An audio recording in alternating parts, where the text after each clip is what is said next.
Bonjour et bienvenue sur Non Limite Sécu, le podcast francophone hebdomadaire dédié à la cybersécurité.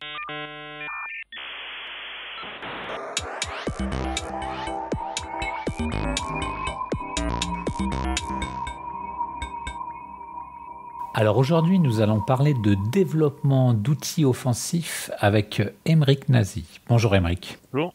Pour discuter avec lui, les contributeurs de Non Limite Sécu sont Nicolas Ruff. Bonjour. Paul Amar. Et bonjour. Hervé Schauer. Bonjour. Et Vladimir Collat. Bonjour. Alors Aymeric, en premier lieu, est-ce que tu voudrais bien te présenter ? Oui. Alors, je m'appelle Aymeric. Ça fait depuis à peu près 2010 que je suis dans la sécurité. Depuis à peu près 3 ans, j'ai commencé à vendre des logiciels pour Red Team. Donc, des logiciels accès offensif, principalement pour faire de l'accès initial et de l'évasion d'EDR. Alors, quelles sont les problématiques que vous adressez chez Balliskit ? La première problématique, c'est déjà de simplifier la génération de payload. Je vais vous donner un exemple. En gros, chez nous, on génère la pièce jointe qu'on vous dit de pas ouvrir. Voilà. Donc, par exemple, le fichier Office malveillant, le LNK malveillant, ou l'ADLL, ou l'EXE, ou enfin, voilà. Et on le génère d'une manière à ce qu'il ne soit pas détecté par l'antivirus ou le DR, afin que nos clients Red Team puissent l'utiliser et aller le plus loin possible pendant leur mission. Voilà. Donc généralement, les outils qu'on utilise donc sont des générateurs de payload et avec ces générateurs, généralement, on va créer un payload qui va servir lui-même à lancer un deuxième étage, par exemple un implant de commande contrôle. Et nous, on s'occupe pas de cette partie. Nous, on est vraiment sur la partie initiale. La partie commande contrôle, après, c'est compatible avec tous les C2 qui existent. Il y en a plein. C'est ce que généralement on appelle un loader ou un stager. C'est vraiment la première phase de l'infection, de la compromission. Qui vise pas à faire de la persistance, mais juste à contourner toutes les mesures de sécurité afin d'exécuter quelque chose en mémoire. C'est ça. Donc l'idée, c'est les payloads qu'on génère, il y a à la fois des capacités pour aider au social engineering, par exemple l'extension, des capacités d'évasion et des capacités pour soit télécharger, soit loader, soit lancer un shellcode pour lancer un deuxième étage en mémoire. Ah, tu vas même jusqu'à permettre c'est-à-dire que tu n'embarques pas forcément le payload, enfin la charge utile, c'est tu peux aussi aller la télécharger quelque part pour qu'elle soit ensuite exécutée en mémoire. En fait, il y a plusieurs use cases qui sont possibles. Ça peut être téléchargé, exécuté, ça peut être dropper une charge utile qui est comment on dit embed en français, qui est embarqué, encoquillé, intégré, inclus. Voilà. Une charge utile qui est intégrée dans le payload, la dropper et l'exécuter, ou faire du DLL sideloading, ou simplement lancer un shellcode en mémoire. Enfin, il y a plein de scénarios qui sont possibles. Et l'idée justement, c'est qu'avec nos outils, ça te prend 1 minute, par exemple, pour générer un LNK qui va dropper une DLL quelque part et ensuite lancer un DLL sideloading sur cette DLL. Et pour ça, t'as une application web, t'as un builder avec un exécutable qui te permet de faire ça en clic-bouton. Ça marche comment ? Alors en fait, il y a 2 outils, MacroPack et Shellcode Pack. Les deux se présentent sous forme de clients lourds, on va dire à l'ancienne. On fait pas de mode SaaS. Et tu peux builder donc soit en ligne de commande, soit avec un GUI. Tu peux créer ton payload. Donc tu dis, je veux un lanceur de shellcode. Voilà le shellcode. Je veux que ça soit tel format. Donc par exemple, je vais choisir, je sais pas moi, un fichier Visual Studio malveillant. Voilà quelle méthode je veux utiliser pour lancer le shellcode. Et puis ensuite, il y a tout un tas d'options qu'on peut cocher en fonction de comment on veut obfusquer, quelle méthode d'évasion on veut rajouter. Enfin, voilà. Et puis après, pas mal de méthodes à choisir aussi niveau social engineering. Est-ce qu'on veut lancer un decoy automatiquement Qu'est-ce que c'est un decoy ? Alors, un decoy, c'est en français, c'est un leurre, je crois. Un leurre. Voilà. Donc en fait, on peut lancer un leurre qui va faire croire à la cible que en fait un fichier légitime a été ouvert, alors qu'en fait en background on a une communication malveillante vers un C2 qui est lancé en parallèle. Les techniques d'évasion, elles sont un peu toutes connues aujourd'hui, non ? Est-ce qu'il y a une sauce secrète dans ton produit pour parler français ? Alors, les techniques d'évasion, elles sont connues, mais souvent les gens en fait se copient-collent entre eux. Et donc en fait, tu peux quand même assez facilement trouver des techniques d'évasion que personne n'utilise vraiment, on va dire, de manière répandue. Ça, c'est déjà une façon de faire. Et tu peux aussi après trouver des méthodes effectivement de manière privée. Donc c'est vrai que dans nos outils, on a quelques méthodes qui sont entre guillemets zero day. C'est pas des vulnérabilités, mais on va dire des façons de générer des payloads qui sont privés tout simplement. Voilà.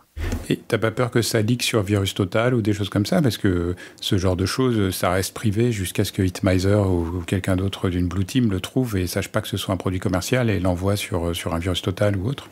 De toute façon, le risque est, alors, ça fait partie du jeu quelque part. Alors moi, j'incite mes clients à ne pas tester sur VirusTotal, évidemment. Mais ensuite, quand ils sont en Red Team, ils envoient le payload chez leur client. C'est normal que le client, lui, puisse tester sur son EDR ou même l'envoie sur VirusTotal. Le payload, hein, pas le générateur. Le générateur, lui, doit jamais sortir. Mais le payload lui-même, forcément, ça peut arriver qu'il arrive sur VirusTotal. Est-ce que c'est leaké? Non. J'ai pas l'impression. En fait, j'ai l'impression que au niveau des éditeurs, tant qu'en fait un vecteur n'est pas utilisé de manière un peu systématique par beaucoup d'attaquants, les éditeurs ne créent pas de mesures contre ce vecteur. T'es jamais tombé sur un blog post d'un éditeur antivirus qui détaillait exactement la technique que tu utilisais? Non. Alors, ça m'est arrivé. Alors, faudrait peut-être que je revienne en fait sur l'historique de comment je suis venu à créer le logiciel, parce qu'en fait, à l'origine, en fait, moi, j'étais pas dans la sécurité offensive. J'étais plutôt côté bleu.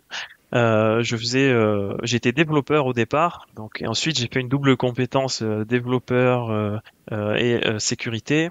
J'ai fait un peu de pentest, d'architecture, sécurité du développement, gouvernance. Et donc, mais j'avais toujours en fait la partie offensive qui était un peu ma passion, mais c'était pas mon travail. Et donc en fait, ce que je faisais, c'est que pendant que entre guillemets la journée, je faisais de la gouvernance, de la conformité et de la sécurité du dev, le soir, je développais des outils offensifs, je cherchais des vulnes. Et du coup, j'ai créé un outil open source qui s'appelait MacroPack, qui était un obfuscateur de macro Office et de scripts VB, donc HTA, les formats HTA, VBS, WSF, ce genre de format-là. Cet obfuscateur-là, il était en open source. Au bout d'un moment, j'ai commencé à développer des méthodes beaucoup plus avancées, par exemple Trojan automatiquement un PowerPoint ou des méthodes qui permettaient vraiment d'industrialiser la génération d'une attaque et des bypass assez poussés. J'ai pas voulu les publier open source parce que je me suis dit que c'était trop dangereux. Mais j'ai quand même communiqué dessus en disant c'est la version pro. Et il se trouve que j'ai reçu des messages de pentesters qui me disaient combien ça coûte, est-ce qu'on peut te l'acheter? Et c'est là qu'en fait, en discutant un peu avec des amis, tout ça, je me suis dit mais en fait peut-être que je pourrais le vendre. Et c'est comme ça que j'en suis venu à créer MacroPack Pro. J'ai arrêté de maintenir l'autre version et du coup, au début j'étais à temps partiel et au bout d'1 ou 2 ans, j'en ai fait mon activité à plein temps. Voilà. Et donc, il se trouve que une fois sur un article, j'ai reconnu du code à moi. Et effectivement, quand je suis allé regarder dans des bases de malware, je sais plus sur quelle base, c'était pas VirusTotal, mais j'avais trouvé un script HTA qui était utilisé par une campagne je sais plus si c'était du ransomware ou si c'était un acteur généraliste, c'était un groupe criminel généraliste, c'était pas une cible particulière. Et donc il y avait du code HTA, j'ai reconnu immédiatement que c'était mon code, mais par contre j'ai reconnu aussi immédiatement que c'était le code de la version community, c'est-à-dire que c'était le code de la version open source et le même code, je savais que je l'avais changé en fait dans la version payante. Donc en fait, ils avaient simplement pris la version open source que je ne maintenais plus déjà depuis 2 ans et ils avaient essayé de faire des choses avec. Voilà. Donc c'est la seule fois où j'ai vu on va dire une utilisation malveillante de ce que j'ai fait et c'était en fait sur mon logiciel open source. C'était pas sur les logiciels pro. Et être éditeur de logiciels offensifs, légalement, est-ce qu'il y a des contraintes particulières? Est-ce que tu peux le vendre? Est-ce que tu peux ne pas le vendre à certains pays? Comment ça se passe? Est-ce que tu screens les clients? Est-ce que tu te dis, bah là, ça paraît un petit peu douteux, les personnes qui me contactent, donc je dis non. Comment tu fais justement tout ça? Alors oui, forcément. Déjà, j'avais arrêté même avant de vendre. Je diffusais pas tout justement parce que j'avais des peurs que des personnes utilisent un peu trop facilement ce que je publiais. Et donc oui. Bon, déjà, il se trouve que les logiciels sont classés double usage, macro-pack et shellcode-pack. Donc avec tout ce qui va avec comme restriction à l'export. Du coup, là, l'arrangement de Wassenaar, là, qu'est-ce que ça dit là avec ça? On est en plein. Et bien justement, donc ça veut dire que donc si je veux vendre dans l'Union européenne sans limite, si je veux vendre aux États-Unis, Canada, Japon, enfin une liste de pays proches, on va dire. En fait, il y a une licence générale à demander. Et tu la demandes une fois et ensuite tu peux vendre de façon illimitée. Il faut simplement faire une déclaration de à qui t'as vendu et voilà. Donc ça, j'ai fait cette demande une fois, donc c'est bon. Et après, la partie, on va dire un peu plus pénible, c'est tous les pays qui sont pas dans cette liste de pays amis très proches. Et pour chaque vente, il faut faire une demande d'export qui passe en conseil interministériel et parfois pour on va dire les licences les moins chères à un peu moins de 1 000 euros, il faut attendre 3 mois et un conseil interministériel pour que la vente soit approuvée. Pour 1000 balles, tu dois attendre un conseil. En fait, je suppose que de toute façon, ils se réunissent et que ça soit 1000 balles ou que ça soit un logiciel d'une énorme boîte à 200 000, et c'est dans le même conseil qu'ils vont décider. Mais oui, c'est le double usage, c'est pas le prix. Oui, c'est ça. Oui, mais quand tu rapportes ça au prix et au temps que toi ça te prend, au cycle de vente, etc., c'est dans ces cas-là, un peu excessif. Tu vas pas vendre tu augmentes les prix aux pays étranges par lesquels il faut passer par cette procédure. Bon, après, c'est loin d'être la majorité des pays. Les gros des clients, c'est l'Europe et l'Amérique du Nord, et puis l'Australie, voilà, qui font partie des pays qui sont couverts dans la licence générale. Donc, il n'y a pas de problème là. Ceci étant dit, c'est pas parce que quelqu'un me contacte en venant d'Europe que je dis oui comme ça non plus. C'est-à-dire que il faut forcément vérifier que la personne elle existe. Enfin voilà, j'ai quelques procédures, je vais pas rentrer trop dans les détails, mais pour vérifier quand même qu'il y a une vraie entreprise, qu'il y a une personne, voir un peu à qui potentiellement peut être attachée la personne. Parce que il faut être honnête, il y a alors en fonction des périodes, mais je peux être contacté plusieurs fois par semaine par des groupes criminels qui veulent essayer de l'acheter. Donc c'est vrai que quand je vois un email qui commence par Hey bro, how much? Bon, là c'est facile à trier, mais des fois c'est un peu plus vicieux. J'ai vu des groupes par exemple qui avaient été jusqu'à pirater des petites boîtes pour me contacter ou qui se fait des noms de domaine ou voilà. Comment tu faisais pour détecter justement même en piratage une petite entreprise? Comment tu faisais pour les détecter? Parce que je sais qui sont mes clients. Si tu veux, mes clients c'est soit une red team, donc un cabinet de red team très petit comme très grand, soit c'est des très très grosses boîtes qui ont les moyens d'avoir une red team interne ou une purple team ou un CERT qui fait un peu de red team. Donc si tu veux, quand tu as une entreprise une poissonnerie en Italie qui me contacte pour un logiciel de red team. Voilà, je sais tout de suite qu'il y a un problème. C'est pas tout à fait. Voilà. Oui, pour du phishing, comme dit Johan. Et quand je regarde un peu la source de l'email et je vois du cyrillique, bon voilà, Mais ouais, il faut être vigilant. Tu m'as dit quand tu étais à BotConf qu'il y avait aussi une manière de s'exprimer et les gens qui n'ont jamais travaillé en entreprise, qui ont toujours été entre guillemets cybercriminels, n'ont pas certains codes. En fait, généralement, au premier email, je sais si t'es un criminel ou un script kiddie ou si t'es quelqu'un qui travaille dans une vraie boîte. Et en fait, ces gens-là ont jamais été dans un milieu professionnel, donc ils savent pas écrire correctement. Enfin, ils savent pas comment on écrit quand on est dans un milieu professionnel. Oh, tu dis ça, mais je vais faire le vieux con, mais certains jeunes. Et c'est pas parce qu'un mec te contacte en disant wesh bro que c'est forcément un criminel. Hein. C'est vrai. Pas forcément, mais donc généralement quand même c'est assez formel quand on me contacte de manière même si ça peut être amical, il peut y avoir des gens que je connais par des confs. Enfin, je m'entends. En fait, s'il n'y a pas une procédure par les achats où il faut s'enregistrer, fournir son RIB signé, son ciré en 3 exemplaires ou je ne sais quoi, c'est louche. Et comment marche ta R&D par exemple? Est-ce que tu es seul dans cette entreprise? Est-ce que tu as d'autres personnes? Comment tu fais pour te tenir à jour justement des techniques? Donc j'ai commencé seul, les 2 logiciels je les ai développés seul, mais là depuis 1 an on est passé à 2 puis à 3. Donc ouais c'est une petite entreprise mais on grandit. j'ai pas fait de levée de fonds, donc tout ce qu'on te paye, c'est ce qui rentre, c'est ce qui sert à nous payer. Et effectivement, ouais, il y a pas mal de veille à faire pour se tenir à jour, parce que c'est un peu la course. En fait, bon, les gens qui utilisent mon logiciel, bon, ils veulent gagner du temps pour générer des payloads un peu compliqués, et deux, il y a la partie évasion qu'ils savent pas faire eux-mêmes. Nous, on fait que ça, donc on le fait facilement, mais eux, ils savent pas le faire. Et en fait, là, c'est un peu la course, parce que quand tu fais de l'évasion, il faut courir après les EDR, les antivirus, et en plus il y en a plein. Donc il faut faire en sorte que ce soit eux qui courent derrière nous plutôt. Voilà. Et deuxième problématique, c'est courir après l'OS. C'est-à-dire que Windows régulièrement, en fonction des patchs, parce que nous on s'adresse principalement à Windows, même si on prévoit de couvrir d'autres OS plus tard, mais là on couvre que du Windows et Microsoft régulièrement d'une version à l'autre, d'un patch à l'autre, il va désactiver une fonctionnalité ou peut-être il va rajouter au contraire des nouveaux formats qui peuvent servir de nouveaux vecteurs. Et donc voilà, il faut quand même pas mal se tenir aussi à jour de ça et des fois pivoter ou adapter en fonction des décisions qu'a pris l'éditeur.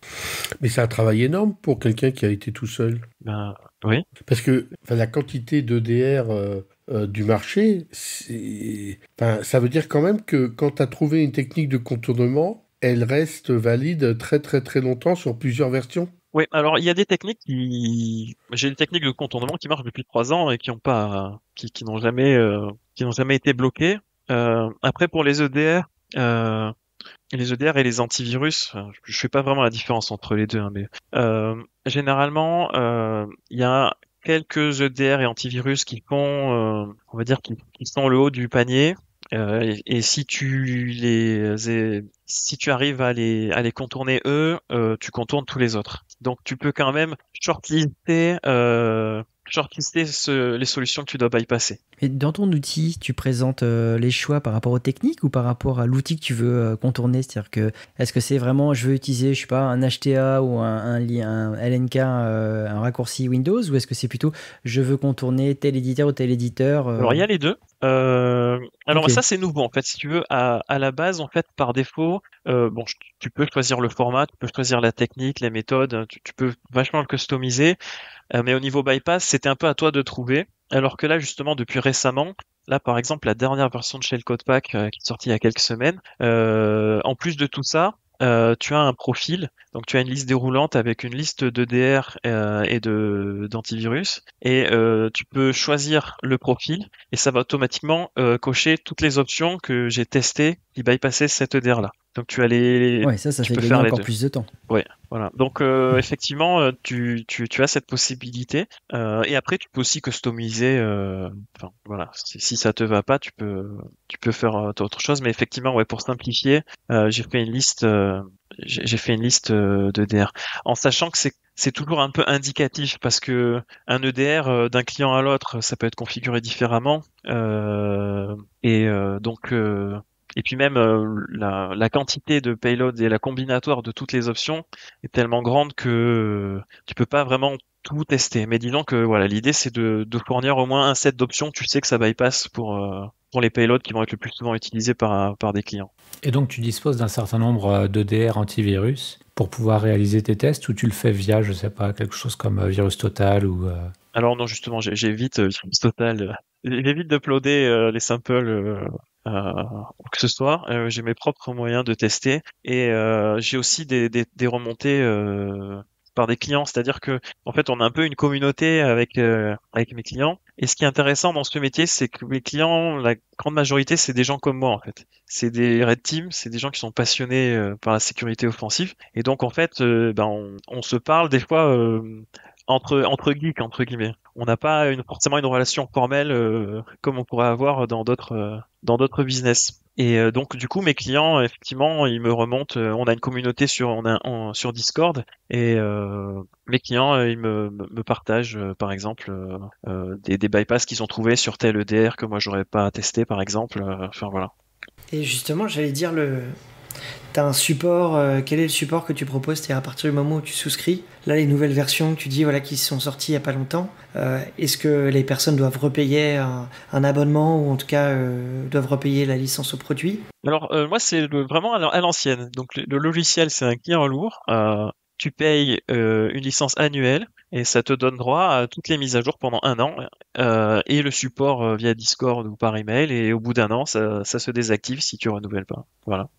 Ça veut dire qu'il y a un système de licence intégré au produit, donc en fait ça fonctionne pas offline. Tu dois avoir une connexion internet pour vérifier que ta licence est à jour. Enfin, c'est du mode SaaS en quelque sorte ou... Non, c'est pas du mode SaaS. Après toute la partie génération, c'est complètement offline. Ça, c'était quelque chose qui est important pour nos clients. En fait, le fait que le logiciel fasse rien dans leur dos, la confiance, c'est quelque chose qui est quand même important dans ce domaine. Oui, c'est important. Je vois la tête de Nico et son sourire qui se dit « Ah, mais ça veut dire que localement, tu peux contourner la licence. » Mais ouais, je pense que ton modèle aussi se base sur la confiance. Et puis, de toute façon, les techniques évoluant, si tu n'as pas les mises à jour, au bout d'1 an, entre guillemets, l'outil est plus forcément utile. Ouais, c'est ça. C'est-à-dire que les gens qui achètent le logiciel, ils achètent le logiciel, mais ils achètent aussi, entre guillemets, mon cerveau. Donc, le fait qu'on fasse des mises à jour tous les 2-3 mois, ça a quand même son importance aussi. Comme je disais, il faut quand même courir après le système, après les EDR. En fait, je pense aussi à tous les outils malveillants faits par des malfaisants, comme dirait Hervé. Donc, en particulier tout ce qui est C99 Shell, trucs pour PHP et autres, ou même tous les trucs de ransomware, tu sais, les panneaux de contrôle et autres. En fait, ils ont tous une backdoor du vendeur. Et donc, en fait, quand tu vas aller ransomwareiser une entreprise, la personne qui t'a vendu l'interface d'administration de ton ransomware, elle-même peut aller prendre sa soult ou récupérer les infos de l'entreprise, quoi.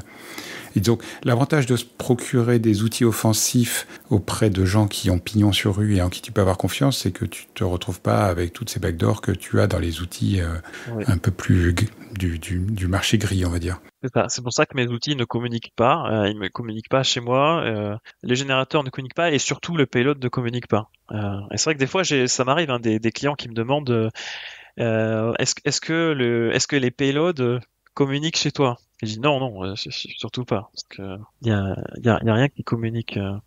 Et est-ce que c'est comme Imikatz, tu fournis la règle Yara pour détecter ton payload? Est-ce que tu vois, il y a une sorte de panic button où en fait, instantanément, en cherchant 5 octets sur VirusTotal ou chez un client en faisant du hunting, tu peux immédiatement savoir où est-ce que il y a des payloads qui ont été implantés en utilisant ton outil? Alors, moi, j'ai des moyens de vérifier, comment on appelle ça, des genres je sais plus comment ça s'appelle. Vous savez, quand vous mettez le truc en filigrane, des watermarks, voilà. Enfin, c'est ça. Donc moi, j'ai des genres de watermarks que je peux décider de mettre qui sont uniques par client pour savoir si quelque chose a fuité. Dans le générateur. Ouais, dans le générateur et même dans les payloads. Voilà. Okay. Et ensuite. Mais c'est pas de la communication, c'est purement c'est juste si jamais il y avait une fuite, je pourrais savoir d'où ça vient en fait. Voilà. Sinon, le client lui-même, donc mon client, il a la possibilité quand il génère certains payloads il a une option IOC. En gros, il peut mettre une signature qui sera pas obfusquée, ce qui lui permet par exemple, après donner un IOC à sa propre Blue Team pour trouver le payload facilement. Et justement, c'est excellent en fait ça. Est-ce que tu as eu des personnes qui t'ont dit pour entraîner des Blue Teams internes, on va essayer justement de répliquer des TTP par exemple de certains groupes, de certains attaquants, en disant on va prendre telle et telle technique, voir s'ils arrivent à le détecter, s'ils ont les moyens de détection. Est-ce que ça typiquement tu as eu ce type de cas d'usage ou peut-être pas encore? Alors, mes clients le font. Après, ils me demandent pas forcément à moi. En fait, c'est-à-dire que mes clients, ils se disent, ok, là, aujourd'hui, je veux faire du sideloading ou je veux créer un click once malveillant ou je veux dropper une clé USB. Donc, c'est un peu eux qui décident. Et ensuite, éventuellement, ils me demandent quelles options. S'ils trouvent pas comment faire avec l'interface ou avec le manuel utilisateur, ils vont me demander des conseils sur les bonnes options à utiliser. Mais on me demande pas vraiment. Moi, on me demande plutôt, par contre, un client, il va plutôt me demander, par contre, qu'est-ce que tu recommandes pour bypasser tel EDR, par exemple. Voilà. Ok.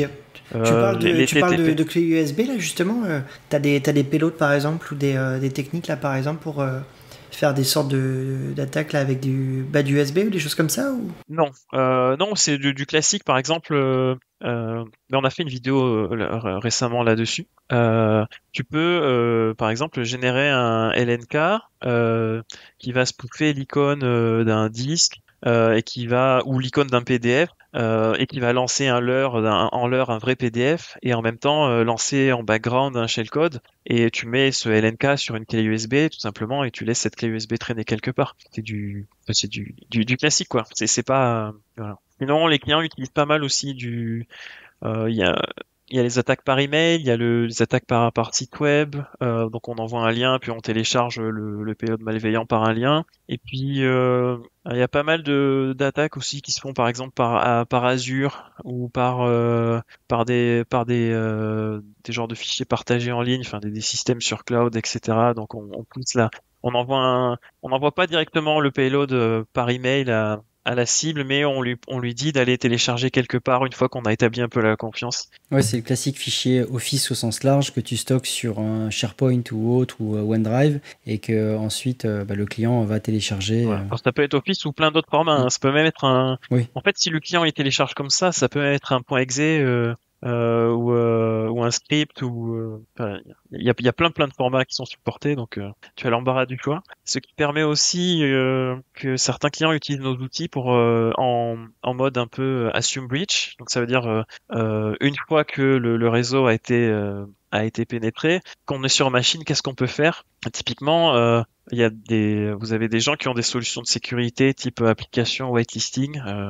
Donc ils vont bloquer par défaut tout un tas de payloads et c'est justement l'intérêt d'avoir des outils comme les nôtres qui permettent de générer plein de formats différents. C'est intéressant des fois pour bypasser ce genre de sécurité. Par exemple, générer un point INF malveillant, un point CHM malveillant, un point WSF. Il y a plein de possibilités. Un point CPL. Windows propose une énorme palette de possibilités. Et d'ailleurs, tu parles de Windows, mais est-ce que tu supportes aussi d'autres OS, Linux, macOS? Alors non. Ou même du mobile? Non, pas encore. J'aimerais bien. Je pense que sur Mac, ça devrait pas tarder à... je crois que ce qui est à la mode en ce moment sur Mac, c'est un peu du JavaScript. Donc, j'ai pas encore trop regardé. À plus long terme, j'aimerais bien faire du mobile, mais là, honnêtement, moi, j'ai pas les compétences en interne pour la partie mobile. C'est vraiment quelque chose qui a rien à voir. Donc, à voir. Mais Mac, c'est quelque chose que je voudrais faire dès que possible. Ouais. En tout cas, moi qui ai connu le point pif sous Windows, je peux dire qu'il y a encore des trucs à faire en termes de legacy. Et c'est un domaine dans lequel il y a beaucoup de concurrents ou très peu. De quelle nationalité? Alors, des concurrents, il y en a très très peu. Il y a peut-être deux, trois boîtes dans le monde. Et après, c'est assez difficile à comparer parce qu'on fait un peu tous, on fait pas exactement les mêmes choses et on rend pas public forcément les méthodes. Et c'est un peu compliqué de dire publiquement, moi je bypass tel EDR et de donner le nom de l'EDR sans se faire attaquer par l'éditeur de l'EDR potentiellement. Donc finalement, c'est assez difficile d'évaluer le niveau des différentes solutions. C'est plutôt un de mes clients qu'il faudrait le demander. Il n'y a pas de Magic Quadrant du Gartner qui compare les différents outils.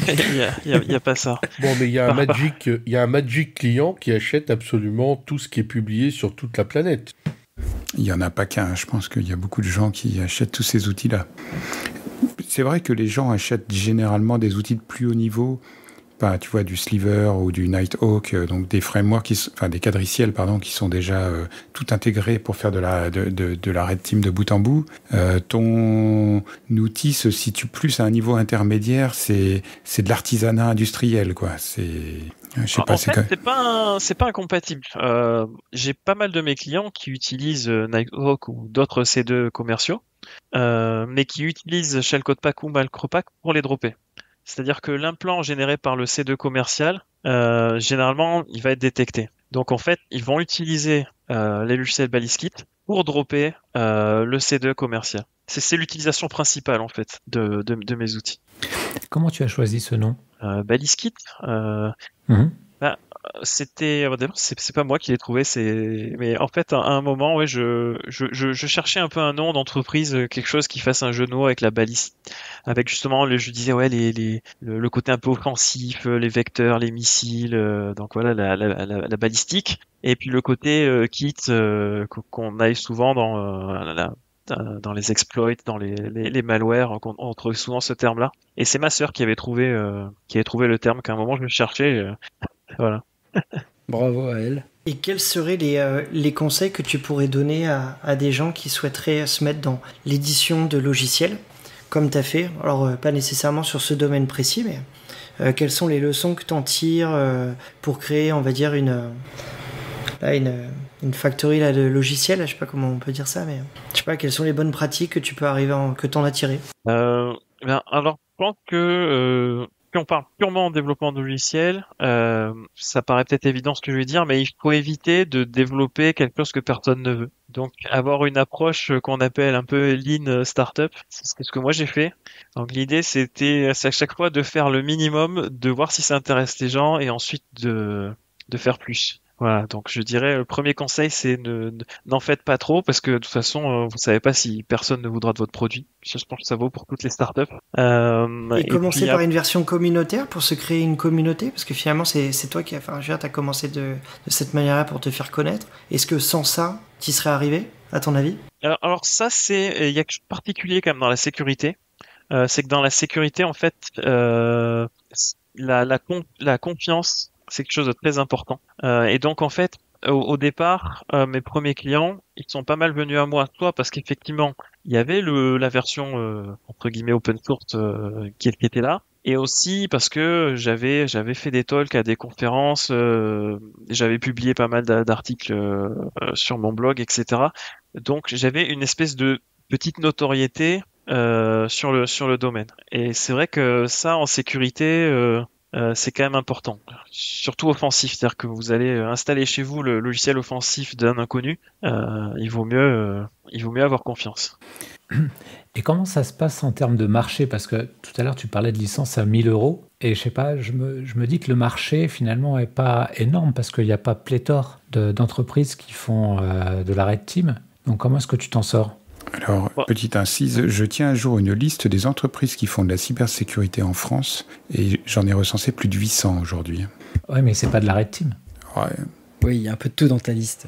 Alors, effectivement, vendre des logiciels de red team, c'est une niche dans une niche. Mais bon, on est une petite boîte, donc ça suffit à nous faire vivre. Et il y a quand même encore pas mal de potentiel, parce que ça m'arrive quand même régulièrement à des conférences de parler à des gens qui sont pentesters ou red teamers et ils connaissent pas mes produits. Donc il y a quand même encore un gros potentiel, que ce soit en France ou ailleurs. D'ailleurs, pour info, la France, c'est même pas 10% de mes clients, la France. J'ai pas commencé à vendre en France. Et c'est vrai que j'ai parfois des boîtes françaises qui me contactent, ils me contactent en anglais parce qu'ils savent même pas que je suis français en fait. Ouais, parce que toutes tes communications sur MacroPack, moi le premier, je pensais que tu étais américain. Et toutes tes communications sur MacroPack que tu faisais, c'était en anglais. Et le nom, enfin, c'est vrai que tu donnais une image un peu d'américain. Et moi, j'étais persuadé que t'étais américain. En fait, quand j'ai voulu me lancer, justement, tiens, pour revenir sur les conseils, quand j'ai voulu me lancer, on m'a dit la France, ça marchait trop petit et en plus les Français sont un peu trop conservateurs. Donc tu vises international, tu vises voilà, effectivement l'Amérique du Nord c'est la moitié de mon chiffre d'affaires. Donc tu vises international et les Français ils suivront. Et effectivement peut-être un an après, j'ai commencé à avoir les premiers clients français, mais j'ai jamais cherché en fait à vendre particulièrement en France. Je suis jamais allé au FIC ou ce genre de choses en fait. Ok, peut-être que tu as un message à faire passer, je sais pas, vous avez peut-être besoin d'investisseurs ou de... Ah, tu as besoin de clients? Est-ce que tu recrutes encore? Qu'est-ce qu'on peut faire pour t'aider? Alors, pour le recrutement, ça va, j'ai des bons canaux. Il se trouve qu'il y a quand même pas mal de gens qui, si on leur propose l'opportunité de faire du développement de malware de manière légale, ils sont plutôt contents. Et après, moi, ce qui m'intéresse, c'est qu'on soit peut-être un peu plus connu. Je pense que déjà rien qu'en France, il y a un certain nombre de red teams qui n'ont pas forcément entendu parler de nous, de red team ou de pentest ou de CERT, Purple Team, etc. Non, mais là, ça va être corrigé hein, avec nos limites sécu, c'est bon. Et puis si tu viens aux conférences, comme tu l'as fait à PodConf, tu peux aller à Stick également, tu sens plus visible. Ok, Aymeric, est-ce que tu aimerais apporter le mot de la fin? Oui, alors je voudrais dire que l'aventure va continuer. Nos logiciels actuels donc s'adressent au Red Team pour leur faciliter un peu la tâche, mais on est en train de travailler sur des choses un peu plus ambitieuses, notamment un espèce de lab clé en main pour faire de l'évasion et avec des EDR et des antivirus un peu du monde entier. Voilà, je reviendrai plus dessus dans les prochains temps. Avec une certif à la Ce sera clé. l'occasion. En vrai, c'est quelque chose qui pourrait être envisagé, mais on n'en est pas là. Ok, bah, ça sera peut-être l'occasion d'un autre épisode No Limit Sécu. Merci. Ouais, et merci d'avoir accepté notre invitation. Chers auditeurs, nous espérons que cet épisode vous aura intéressé. Nous vous donnons rendez-vous la semaine prochaine pour un nouveau podcast. Au revoir. Au revoir. Au revoir.